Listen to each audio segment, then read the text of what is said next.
I would not recommend anybody to do this at home. Bird eaters have powerful urticating hairs. And the only reason why I'm doing this right now is because my baby was on his way out. So I just want to help him get back in.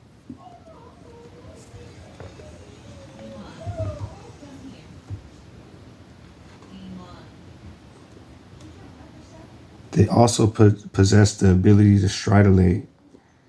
And that is the vibrating of their femur bones. I'm just going to let this little beautiful baby come on off my hand. And there we go. Yay, no urticating hairs got on me.